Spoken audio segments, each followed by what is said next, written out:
Welcome to the Skin Envy podcast, your gateway to the world of aesthetics and beauty innovation. Hosted by skin specialist Dr. Natasha Verma, founder of Skin Envy Aesthetic Clinic.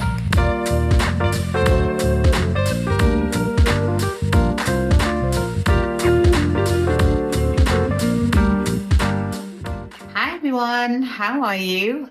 How's your skin? So just wanted to hone in on a question that's asked very, very regularly of me. And I think this is a really good platform to actually clarify.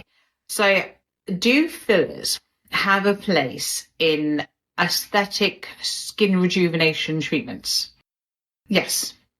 Short answer, yes, absolutely. So the reason why I talk a little bit more about all of the other treatments and less so about botulinum toxin and hyaluronic acid dermal fillers, because those are the types of treatments that you probably expecting more information about because of the way the industry is and because of the treatment menus available in the clinics.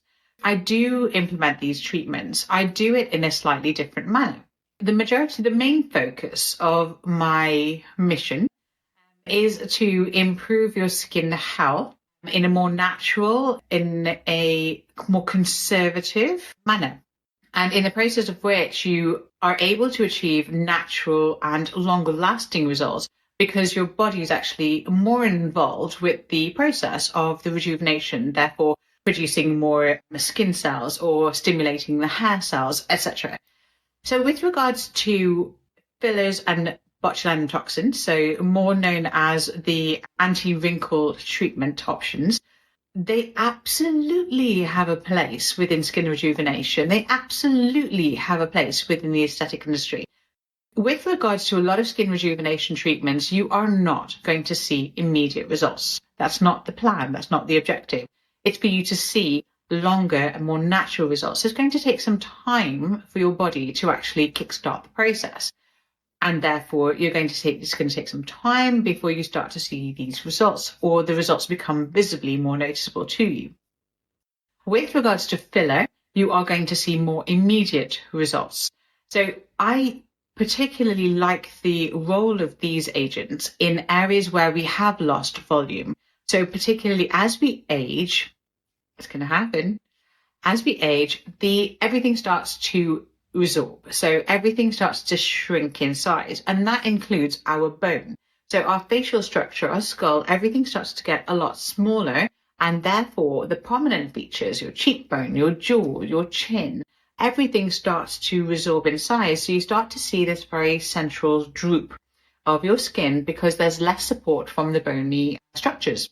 And that's where filler comes in really nicely. It actually recontours your bones so that it can become a little bit more of a supportive structure, stretching out the skin, not in a natural manner. I understand how that sounds, but very much so. If your bone structure is resorbing, you have less support, your skin is going to start to look more droopy, more saggy.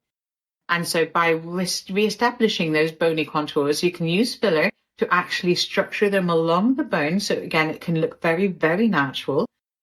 Does not have to be overtreated or overfilled. I think I've made this very clear in all of my other videos.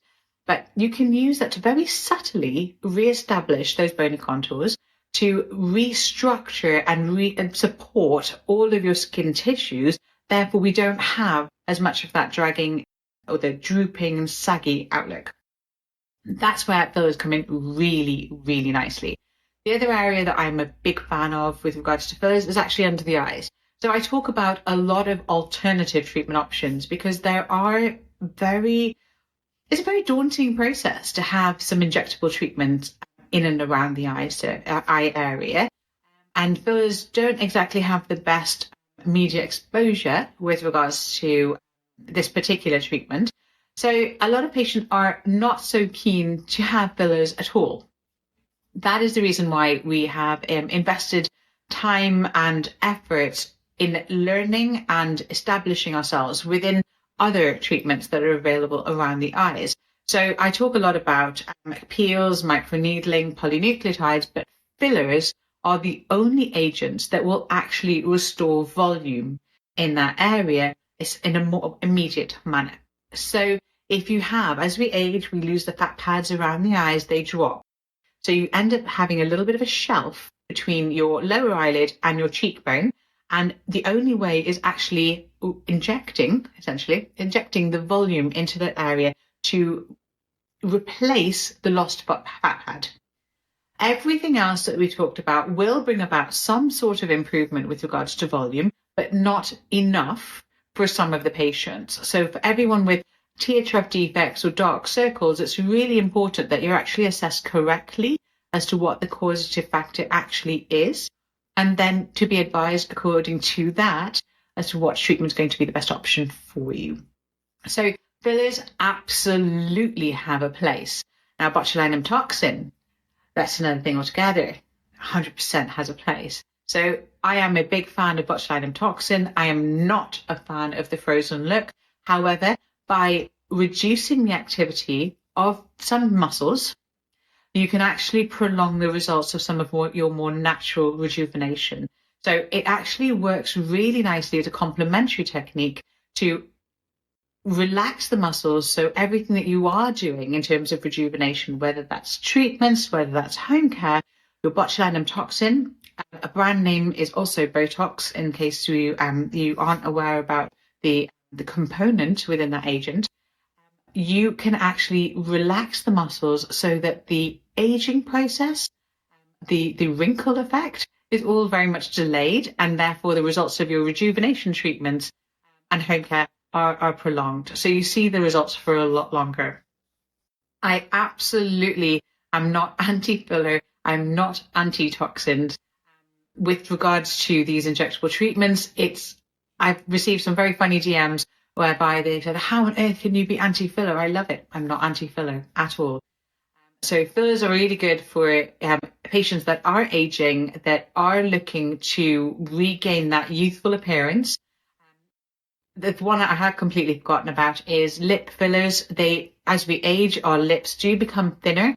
You can use Botox or botulinum toxin and dermal fillers to actually reestablish the shape of your lips, so they do look fuller, plumper in a very natural way, so that you actually restore that youthful appearance within your face, to restore the proportions of your face, really. So that's a lot of information. If you have any questions, then do let me know.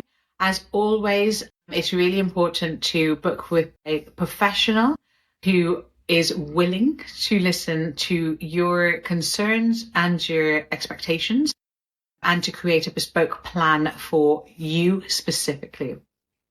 So you know where I am. Book a consultation, send me a message, anything you need, and let's have a chat. Let's have a chat about you. Have a great day.